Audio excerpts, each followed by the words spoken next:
Okay, and we're going to start. Um,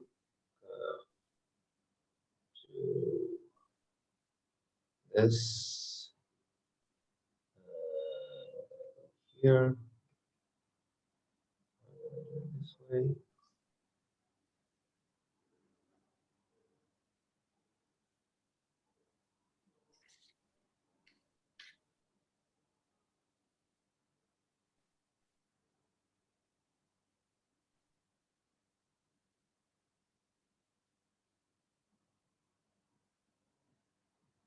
Okay.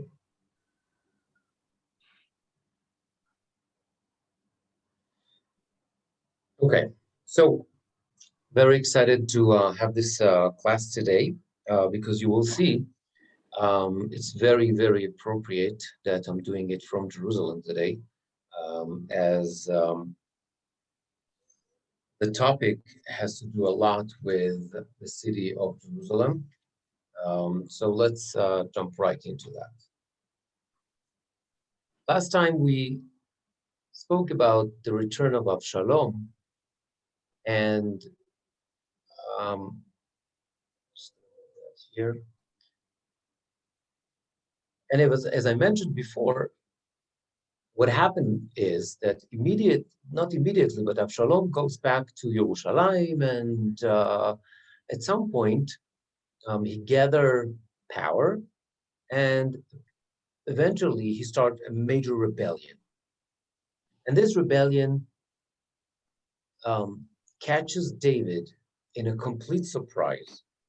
And one of the things that David has to do is leaving Yerushalayim because it's not safe for him to stay in Jerusalem. And I'm here in the top in the black quote, ויאמר דוד לכל העבודה אשר איתו בירושלים, קומו ונברכה כי לא תהיה לנו פליטה. We're not going to run away, we're not going to live because of Avshalom. מהרו ללכת פני מהר והשיגנו והדיח עלינו את הרעב והכנו העיר לפי חרב. If we're not going to hurry up, he's going to kill us. We're talking about David is running away from his own son, the son that should have been trialed for murder for his other brother, Amnon. Nonetheless, as we discussed, he's back in town and he starts this rebellion against his father, David, to that extent that David has to flee town and David feared for his own life. And what they do is they leave Yerushalayim, they go down from the mountain and they cross the river. It's not a river, it's the stream, the wadi of Kidron, towards the Judean desert. I just went today to the Kidron Wadi, so it's very apropos. And what happened is with David and his loyal troops also is Tzadok and the Leviim who carry the Aron, the ark. And what's interesting is that crossing that wadi, that stream, the creek of Kidron, is a deja vu story to Joshua crossing the Jordan River. The language is very, very similar. If you look at the red quote, right?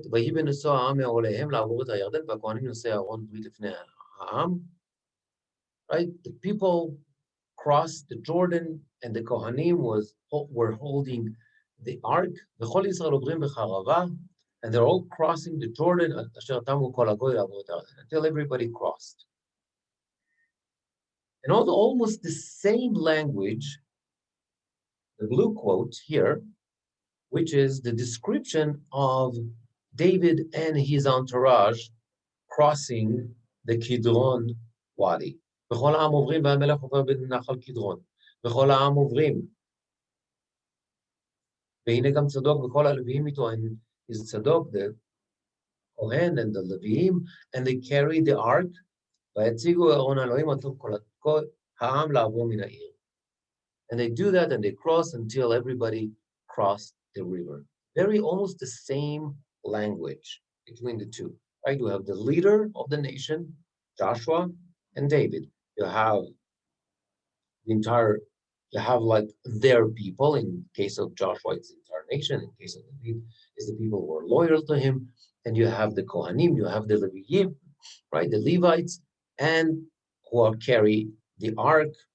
Very similar story. Okay, we need to delve into that. Later on, it becomes even more the parallel, the similarities between the two stories. In chapter 17, which is just a little bit like two chapters later, we understand like, what happened, whatever. But one of the things that happens is that David has two people that are working as spies. Their job is to bring him the information of what's happening in Avshalom camp. These two people are the most loyal people to David. One of them is Yonatan, his long-time buddy, and the other one is Achimaatz. And what happened is that they are found out by a boy, and that boy gives the information to Absalom. What they have to do is to hide. And what they do is they hide in a place that's called Beit Ish in Bachurim.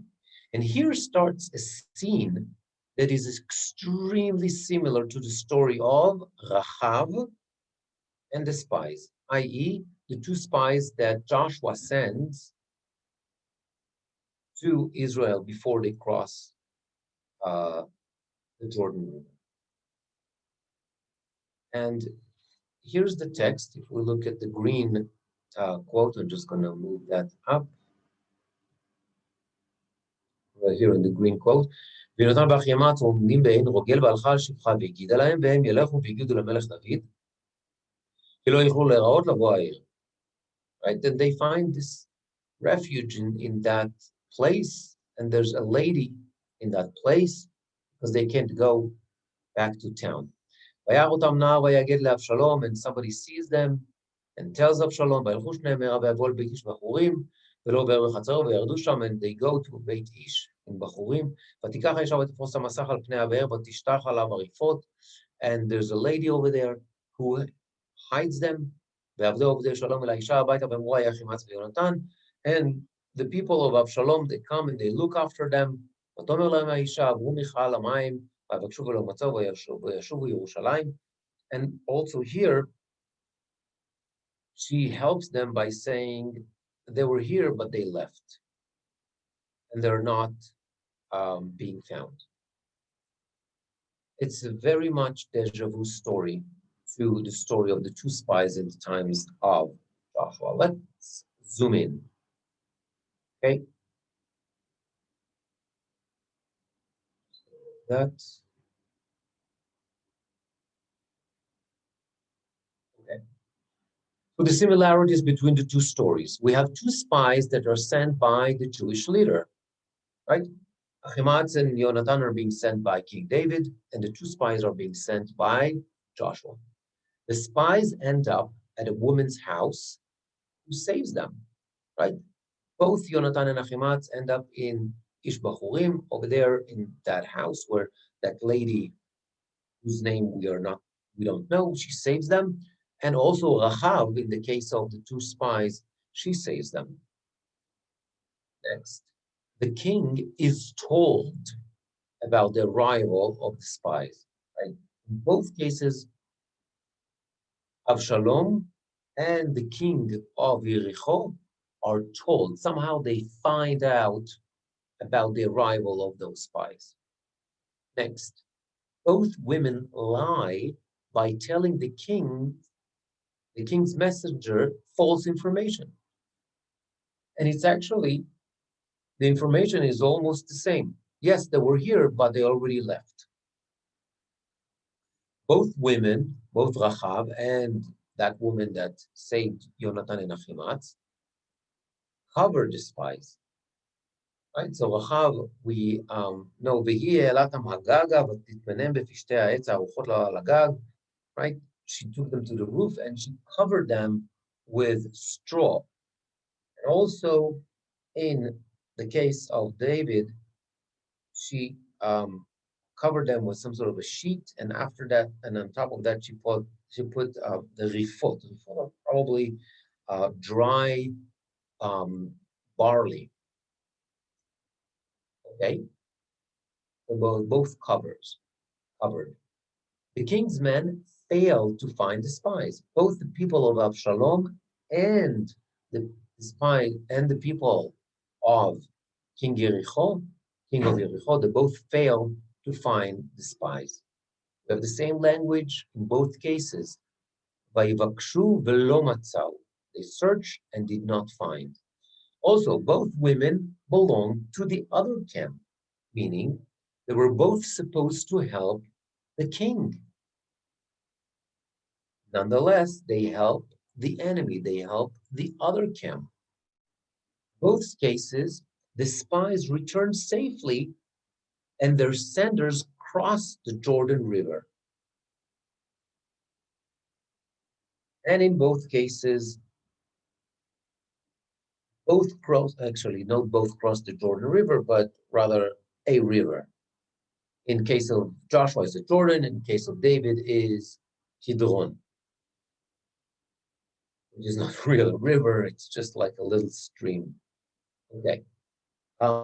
Both crossings are early in the morning. Final point is the event ends with, not will, I'm sorry, a monument of stones. If you remember the story of Joshua, they put a gal avanim, a monument of stones, to remembrance of that event. But in the case of David, after the rebellion, there's a gal avanim, right? That has to do with Absalom, because Absalom created this monument for himself because he didn't have any sons. So we see the parallelism, but we need to look also at the differences. The first one, Rachav, in the story of Joshua, is a prostitute. But the slave in the story of David is an honest, married woman. That's a difference, major difference. Second, Achimatz and Yonatan enter the house only because of the immediate danger. But in the story of the spies of Joshua, well, they didn't have any danger. They went there not because they were like to the house of Rahab, the prostitute, for whatever reason, either to gather information or for other services that were giving there. It really doesn't matter. But they were not forced to go there. Third point, only Joshua's spies seem passive and incompetent. If you remember when we discussed the story of Rachav and Joshua, we see that Rachav completely controls the entire situation. She's the one that knows exactly what to do. She determined, and she decides on the terms of the deal, and she's the one that actually controls the situation. That's not the case in the story of Ahimaaz and Yonatan, where they are the major players. The final point is, Rachav has a personal interest, but the other women acts out of loyalty. She asks nothing in return. The obvious question is, why does the text try to show us those similarities? What is the significance in the story of David running away or have to run away from Jerusalem? What's the significance and why this is important to compare that to crossing of the river, entering the land of Israel that we see in the book of Joshua?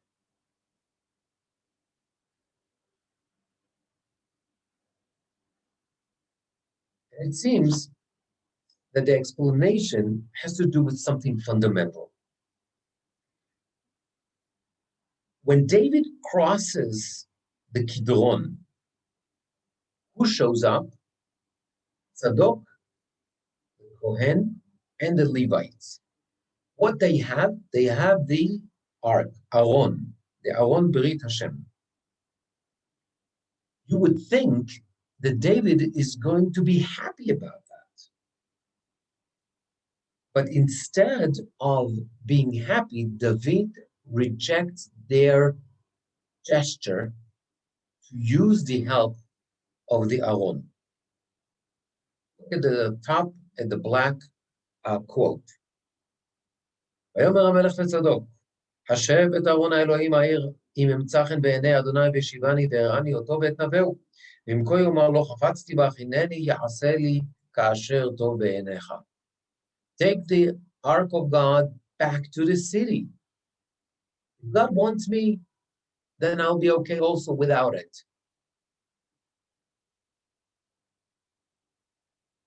And David suggests, ויאמר המלך לצדוק הכהן, הרואה אתה שובה העיר בשלום, ואחימץ בנך ונתן בן אביתר שני בניכם איתכם, ראו אנוכי מתמהמה בערבות המואב, עד בוא דבר מעמכם להגיד לי.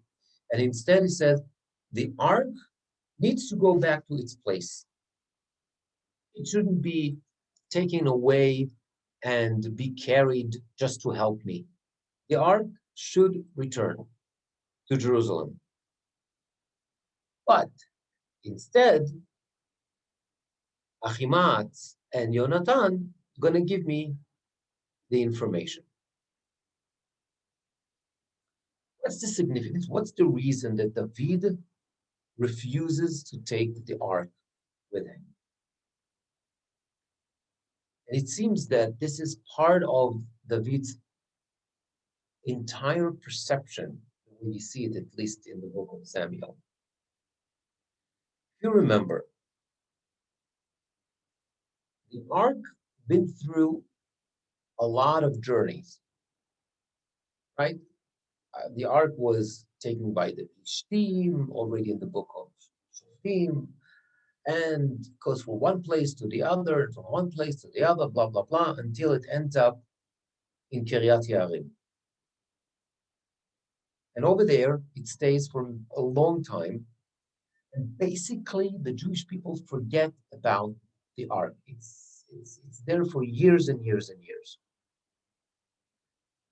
The Jewish people consider the location of the tabernacle as the religious center, and the location of the ark is insignificant.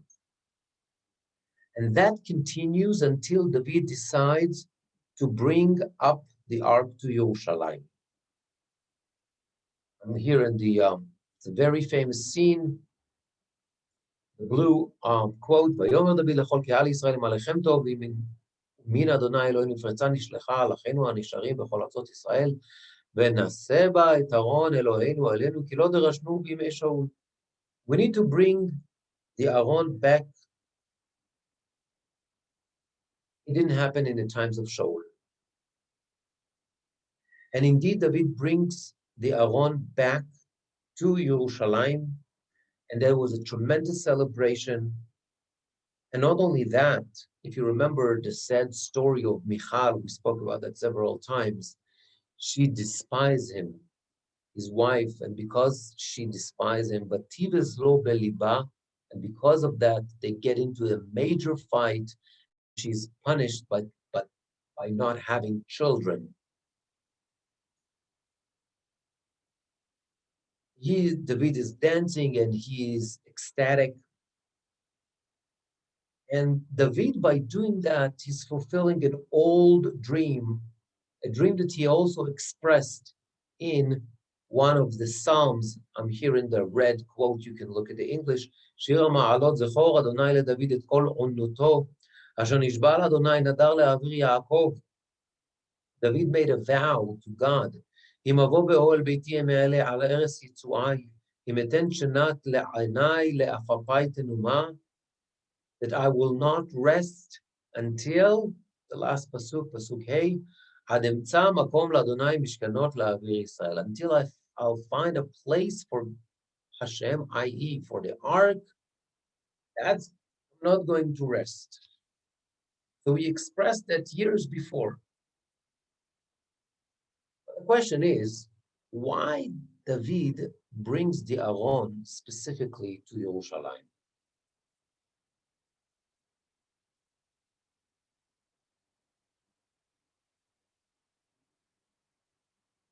So you could say, on one end,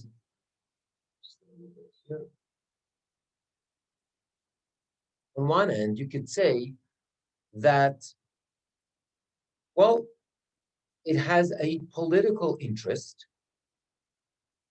By bringing the Aron to Yerushalayim, David is going to strengthen the status of the city, the same city that he named the city of David.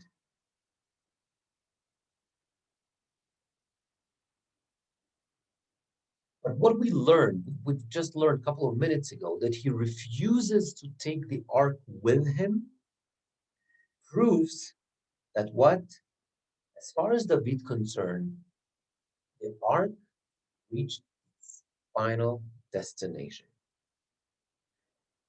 And that is very significant because for the first time in history, Jerusalem received a spiritual, religious status. David makes Jerusalem not only the political capital, not only head of this, the capital of the state, but also the spiritual center, the permanent dwelling of the ark. The ark is not going to move from one place to the other. Jerusalem is worthy because it unites all the tribes. So Jerusalem is worthy to become the permanent place of the ark forever. And in a different psalm, Psalm 132, God promised King David because of that, because he made Jerusalem because he brought the ark into Jerusalem and made it this religious center, two promises. One, Malchut HaNetzach, meaning that the Davidic dynasty is going to be a monarchy. The descendants of David will always be the kings. You can see it here in Pasuk Yud Aleph. You can look at the English. נשבע אדוני לדוד, אמת לא ישוב ממנה מפרי בטנך אשית לכיסא לך.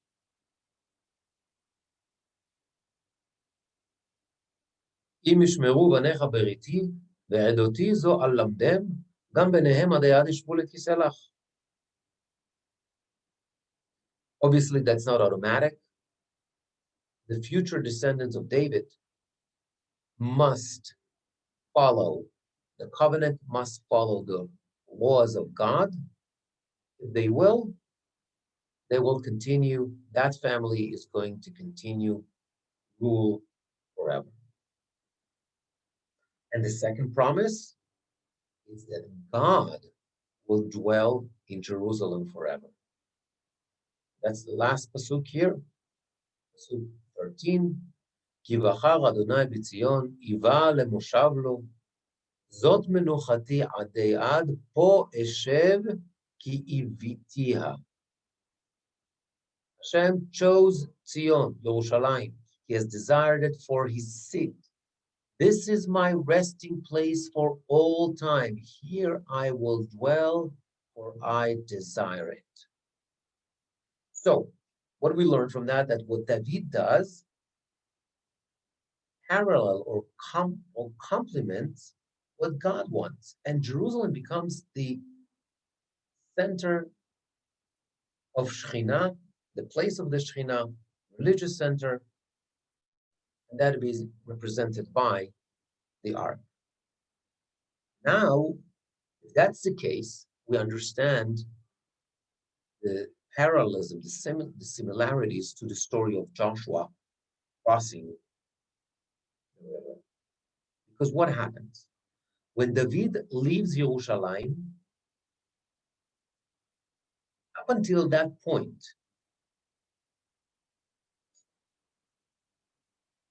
okay, let me start again. Up until that what David just did, saying, no, the ark is going to stay in Yerushalayim, there was only one area that was kind of, let's call it holy, that had special status, the place where God chose. What is that place? Eretz Israel, but the entire land of Israel. Right? If you look through the entire Torah, the Torah doesn't talk about Jerusalem. The Torah doesn't talk about specific places in Israel. The Torah says Eretz Israel. Eretz Israel has a different status than all other lands. But the entire land has the same status. The fact that the Jews entered the land brings that holiness, that kedusha, into its ideal form. Why? Because also the covenant, the Ark of the Covenant, the Ark itself entered the land. Now, David leaving the city has to do with the status of the spiritual status,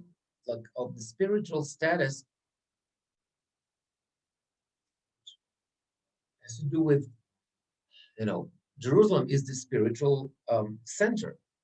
And in order to kind of highlight the very brave decision that David made, the text compared that story to the story of Joshua crossing the river. In that very tragic moment in which David is, that he has to leave his own city because of his own son, there's a little bit of celebration here. Because the fact that David refuses to take the ark with him, he establishes with that action, with that decision, he establishes Jerusalem as a religious center.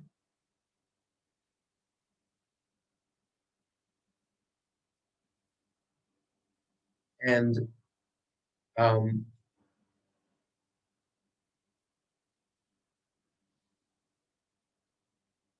this is very, very significant. From that point on, things are starting to change, and David is, starting to gain his own power, and eventually the battle in which Avshalom dies. Okay. Back to the story for a second.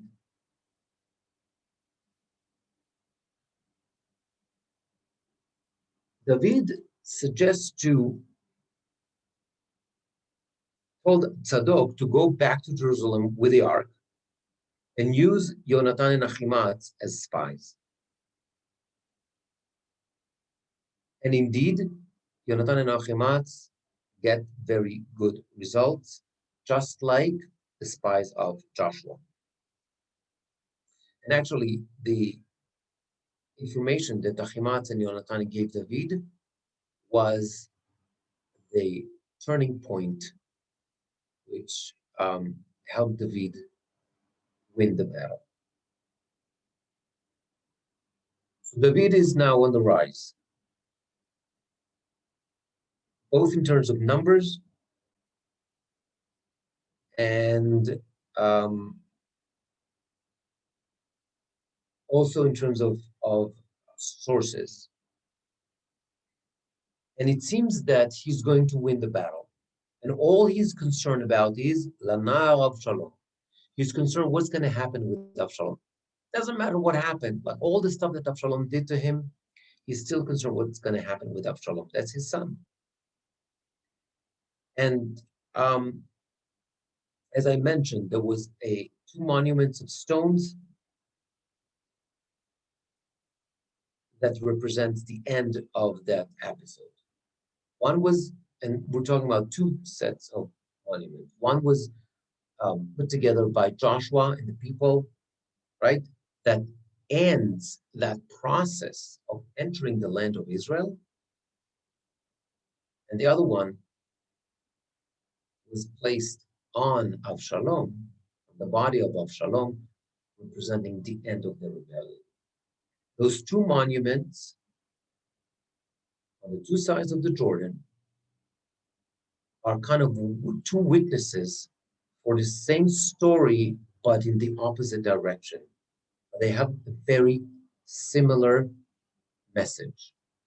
One is the sanctity of the land.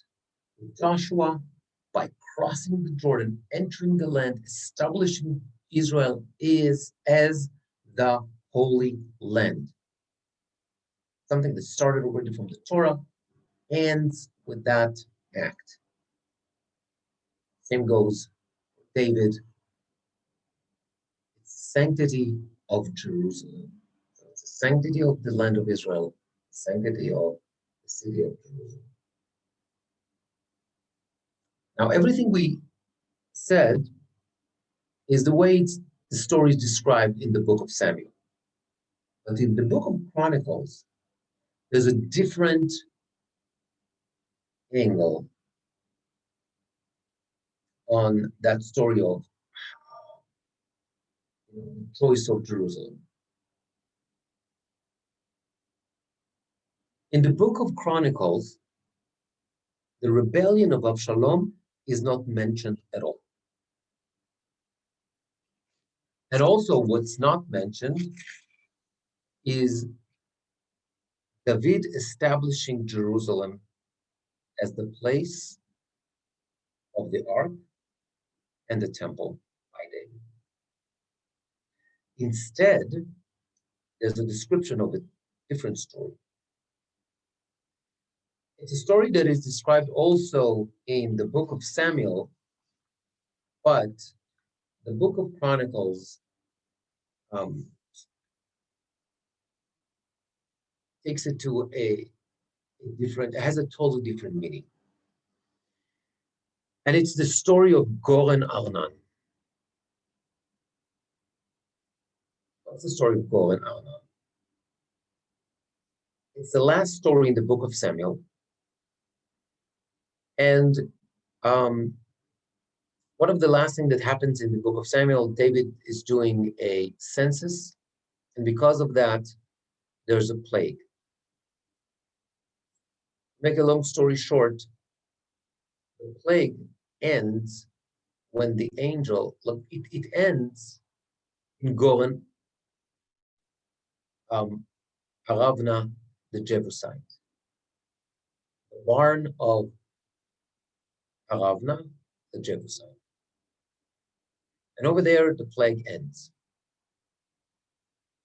And what happens is, God, the prophet, approaches David and tell him to create an altar and over there in that barn. And David went there and he asked Aravna to sell that place to him. We're going to discuss that By the way, in 2 weeks, that story, because it's a fascinating story. We're going to compare it to um, purchasing another piece of land in Eretz Israel. So I just gave you a huge hint. But Ravna agrees to sell that barn, that piece of land, to David, and David pays. And what happens is, look at the quote here, the black coat. David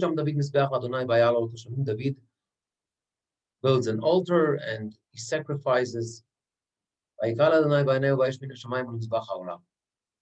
ויאמר אדוני למלאך, וישב חרבו אל נתנה, okay, and the plague ends. בעת ההיא בירו דוד כי ענהו אדוני בגורן אורנן היבוסי, ויזבח שם. And that is taking place in that barn. ומשכן אדוני אשר עשה משה במדבר ומזבח עלות בעת ההיא, בבמה בגבעון, ולא יכול דוד ללכת לפניו לדרוש אלוהים כתיבת מפני חרב מלאך אדוני. ויאמר דוד, זהו בית אדוני אלוהים, וזה מזבח לעולה לישראל. Look at the English translation. But according to what we see in the book of Chronicles, the sanctity of Jerusalem. Oh, let me explain something. That barn of Aravna the Jebusite is Temple Mount. Okay, this is where everything happened. And David purchased that piece of land and decides to build the temple over there. Obviously, he's not going to do that, as we know, but he purchased the land and he collects the money and he's going to have the plans drawn. Solomon is going to build it later on. But so according to the book of Chronicles, the sanctity of Jerusalem comes from what? From the dramatic end of the census and the purchase of that barn. Immediately after that, David is going to start a preparation to build the temple, as I said before, and Shlomo is indeed going to do that. And if you look at the quote here, the red quote here in the bottom, you'll see that indeed, when Shlomo starts building, ויחד שלמה לבנות בית אדוני בירושלים בהר המוריה, שנראה לדוד אבי, אשר הכין במקום דוד בגורן ארנן היבוסי. It's highlighted. Where is that Shlomo is building the temple? In that barn, in that place where what? Hashem appeared to his father David, in that place where David designated, the Darnan, the Yebusi. Okay. So, what is the book of Chronicles trying to add? It's another dimension that what? Explains that the uniqueness of that place being in Temple Mount, which is what? Achad Harim. Achad Harim is a term that we know from the Akedah, from the binding of Isaac. Now we have a full circle.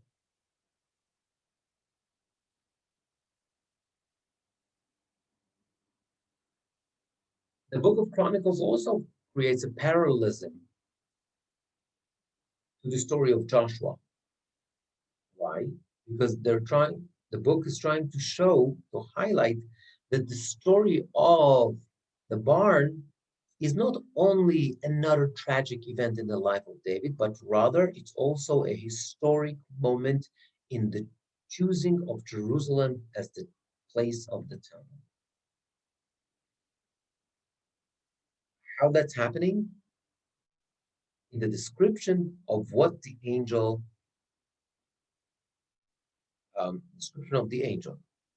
after crossing the river. If you remember, when Joshua crossed the river, these are beautiful pictures by Mark Chagall of these two scenes. Joshua has a revelation also. When Joshua was in Jericho, and have this vision, he sees a man standing with a sword. ויפול יהושע על פניו, and Yeshua falls on his face, ויאמר שר צבא אדוני ליהושע, and the angel says to Yeshua, that was not the man, obviously, that was an angel, של נעלך מעל רגליך, כי המקום אשר אתה עומד עליו קודש הוא. The angel tells him, this is a holy place, right? And in a very similar way,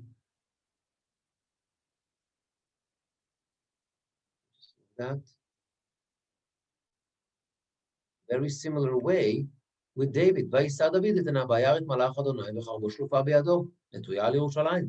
David also look up and he sees the angel of God with a sword in his hand. ויפול דוד והזקנים, and he falls on his face. ומלאך אדוני אמר אל גד, לאמור לדוד, כי יעלה דוד להקים מזבח לאדוני, בגורן ארונה היבוסי. And the angel tells him, go and build an altar over there. In that goren, in that barn, it belongs to Ornan Yebusi. Almost the same description. The angel in both cases is the one that tells David or Joshua, this is the holy place. So both the book of Samuel and the book of Chronicles describe the story in choosing Jerusalem as a holy place from a different perspective. And both do that by comparing it to the story of Joshua crossing the Jordan River. So, in the book of Samuel,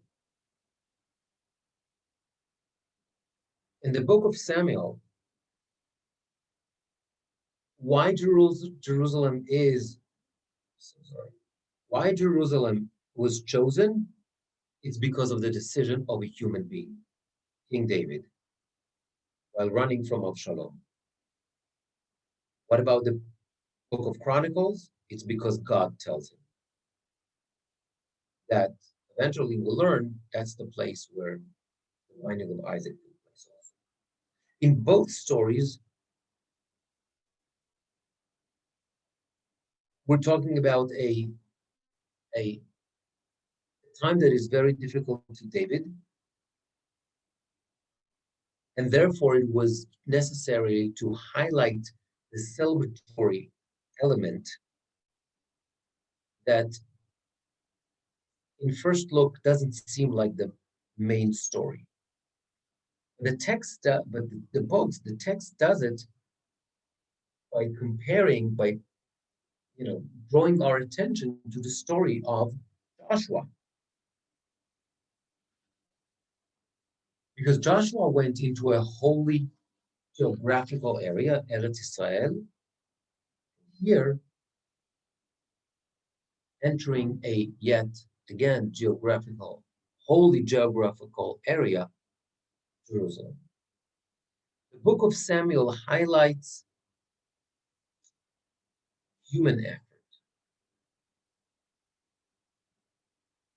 right? And therefore, we see the story of the spies crossing the Jordan, all that kind of stuff, the human effort. But the book of Chronicles highlights the godly element in choosing the city. And therefore, the focus is going to be on the story of the angel. It's the same result. But what's interesting is that Jerusalem includes both elements. It's both because of the choice that was made by a human being, i.e. David, and the choice that was made by God.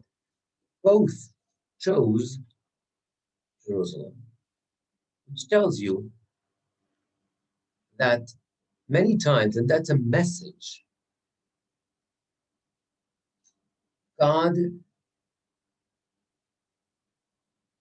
and the Jewish people basically work to this in the same route or trying like, or have the same goal. That's a concept in Kabbalah that's called Itharetuta del versus Ithareuta dilettata. What does it mean? It means, just put that here, Itharuta dele is awakening from below, versus Itharuta dele is awakening from above. Dele meaning from below, it means from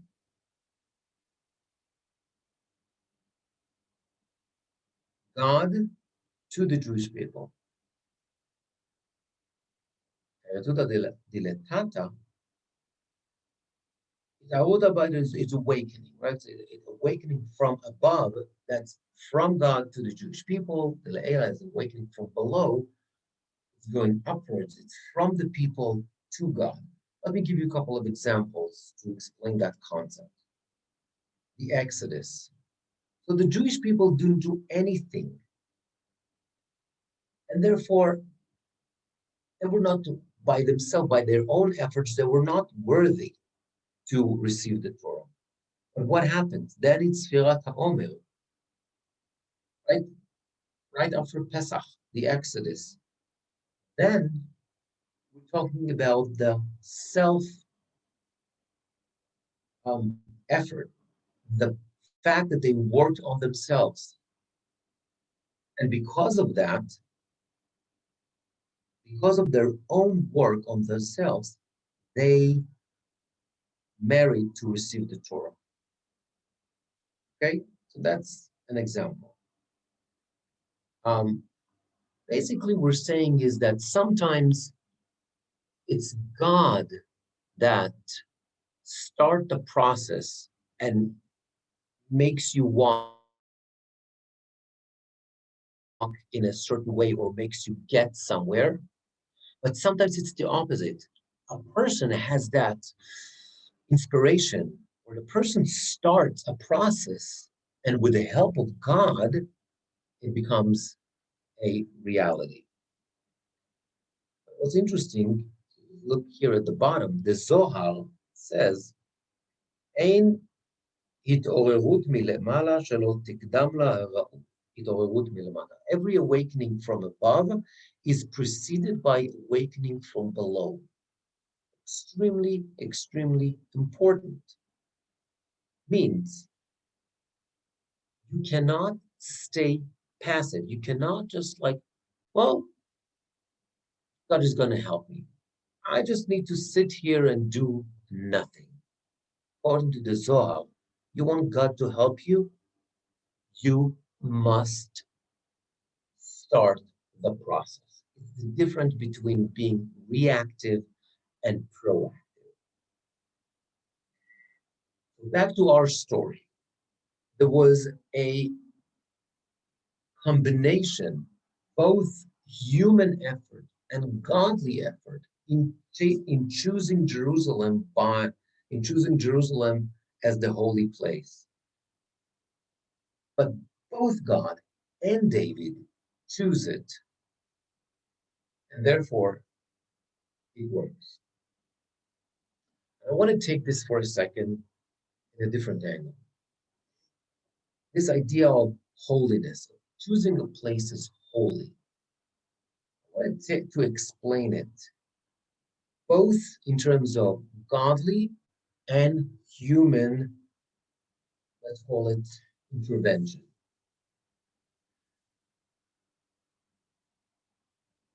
In Judaism, we use the word kadosh, holy, both when it comes to a person, but also when it comes to God. The Pasuk says, not only that, the Torah connects the two. Right? In the Pasuk says, Kedoshim tihiyu ki kadosh ani Hashem Elokechem. You shall be holy. That means men should be holy, for I, God, am holy. what does it mean to be holy? Okay? What does it mean to be holy when it comes to God? So Chazal gave us an idea about those questions. Two basic understanding about holiness. One, avoid wrongdoing. Number two, you need to separate from the natural. What does it mean? It means that the mitzvot, let's call it like not only the mitzvot, yeah, the mitzvot, the commandments, the way we're supposed to live our life are kind of sifting from the mundane, from the regular life, let's call it natural life, everything that is positive. It's supposed to help us take the positive from life. How do we do that? By the mitzvah, by the command, by living life of Torah. Let's call it. So let's go back to this idea of kedusha, of holiness. So there are two possible ways to understand that. One is getting close to God, and the other option is following God's will. Now, kedusha, holiness, is also a halachic term which describes the status of certain objects, times, places. Eretz Israel is holy. Sacrifices are holy. Torah scroll is holy, etc., etc., etc. And it has halachic significance. I'll show you a quote.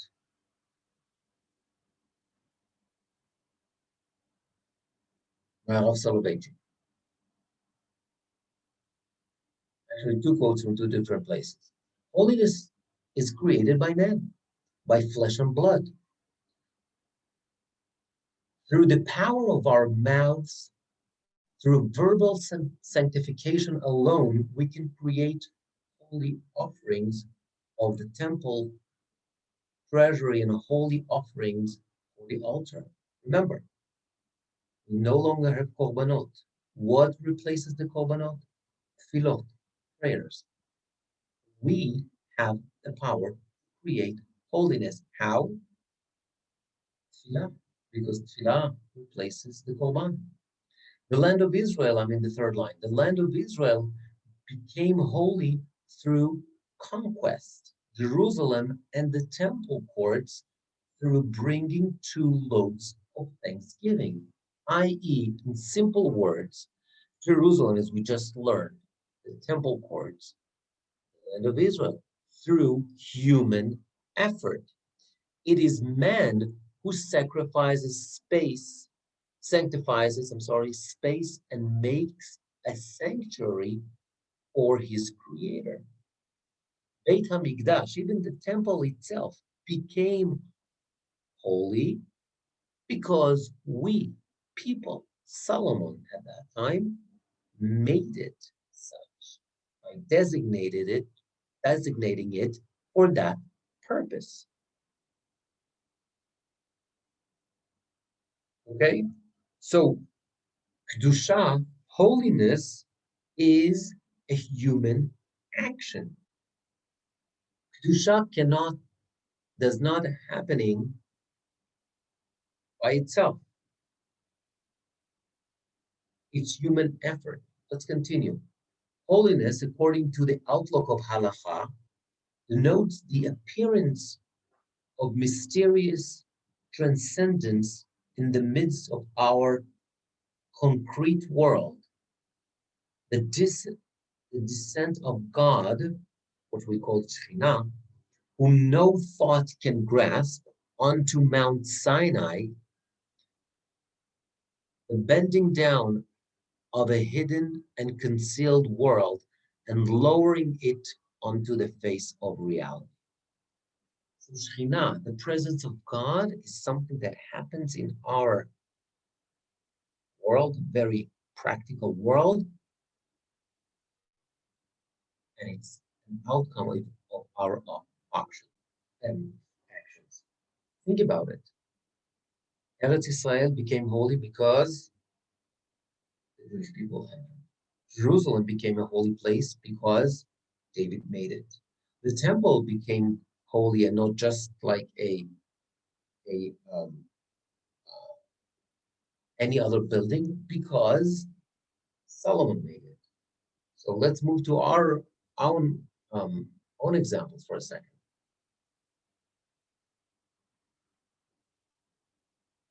You build a new shul, right? You build a new shul. It becomes holy because of us, because we made it into a holy place, because we start davening in it. But up until that point, it's just a building that has nothing, no sanctity to it by itself. I'm going to do another thing. A Torah scroll, okay, perhaps the most holy object. It becomes holy because we, right, the sofer that writes it, he writes it for the purpose of making it a Torah scroll. Otherwise, it's just parchment with ink, right? If the sofer is not going to write it for that purpose, let's assume even he wrote all the text of the Torah, but if he doesn't write it with the intention of making it holy as a Torah scroll, it means nothing. It's not a Torah scroll. Okay? Take a look at this amazing quote from the Meshech Chochmah, Rav Meir Simcha Medvinsky. ואל תדמו כי המקדש והמשכן הם העניינים קדושים מעצמם חלילה. Don't think that the temple and tabernacle are holy by their own merit. השם יתברך שורה בתוך בניו, ואם המה כאדם עברו ברית, ושמו מהם כל קדושה, והמה ככלי חול, באו פריצים ויחללוה. God dwells among his children, and if they violated something, if they did something wrong, there's no holiness. They're like nothing. He gives example. He said, Titus was able to do horrible things in the temple. How that's possible? The temple is holy. Not anymore, because the holiness was removed. Furthermore, he says, the luchot, the tablets, michtav Elohim, they're described in the Torah, written by God. They're not holy because of their own, but rather for you, because of us, for our purposes, for our functionality. And when we don't do that, when we fail to do what's written in those tablets, then בהם קדושה מצד עצמם, רק בשבילכם שאתם שומרים אותם. There, he says, even like this godly object, the tablets, they're not holy on their own, only if we're going to consider them as holy. We're going to follow that. Otherwise, it's just two pieces of stone.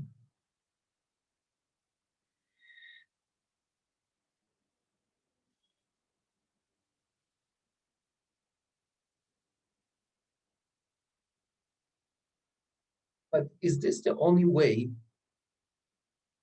that holiness functions? I mean, because the term holiness also describe times, objects, holy places, even without the human action. For example, Shabbat, right? Shabbat, whether I like it or not, whether I make Kiddush or not, whether I daven Shabbat or not, it is going to be a holy day. Or example, or I'm going to give you another example, is what the Rambam says. The Rambam, here the red one, says, ולמה אני אומר שבמקדש בירושלים קדושה ראשונה, קדושה לעתיד לבוא, וקדושת שאר ארץ ישראל לעניין שביעית ומעשרות.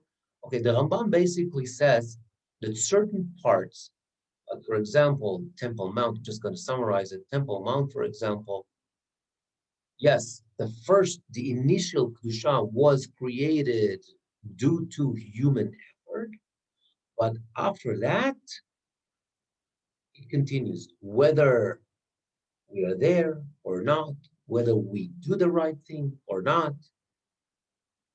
So the Rambam, okay, deals with different levels of sanctity.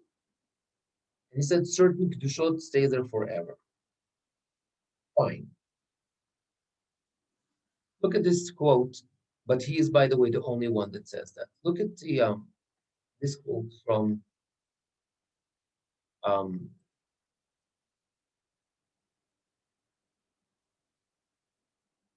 from Rav Lichtenstein, explaining Rav Soloveitchik. He says, in halacha, nothing is sacred, but men literally makes it so. While the regimen of halacha provides the necessary forms, it leaves to the initiative of men's creative spirit the vital task of infusing these forms with meaningful content. Meaning, if we're not going to do it holy, it's not going to be such. And I love this quote from Rav Sherlock. Rav Sherlock says the following: הקדושה, holiness, שמקורה עליון וקדושת ההתנהגות באדם אחת היא. So the kedusha, holiness, comes from divine source. Kedushat ha'itna'agut ba'adam, and the holiness that is manifested in human behavior, it's the same.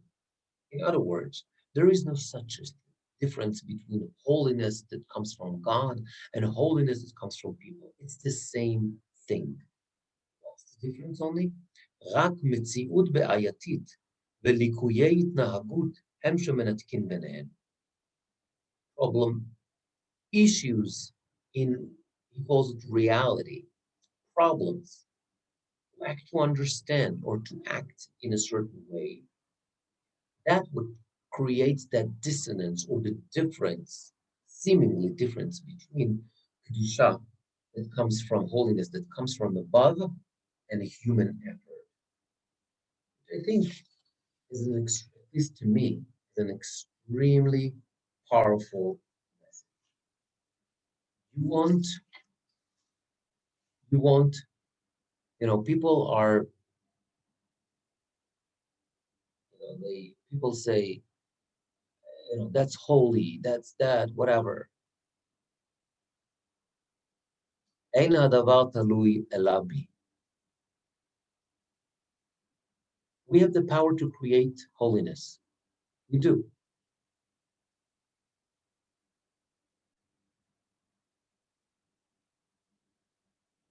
And that holiness is exactly like the holiness that comes from above. It's a tremendous power. We were given a tremendous power. We can create holiness. The question is, are we going to do it? And for me, this is very inspirational, but it's also very heavy task. And I hope that we're all going to take it and bring holiness into this world. That's it for me today.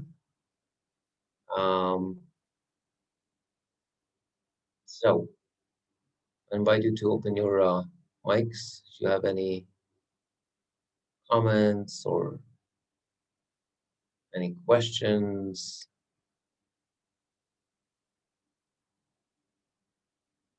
Rabbi Green, how are you?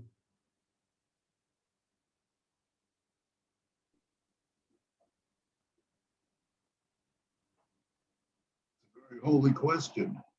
Good one. So You seen my son? I've seen Ellie.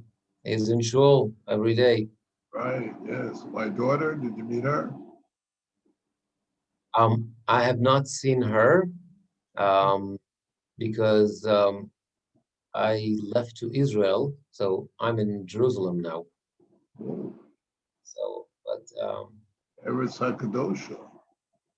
Eretz HaKadosh, this is why it was so apropos to talk about the sanctity of Jerusalem also, from Jerusalem. Beautiful.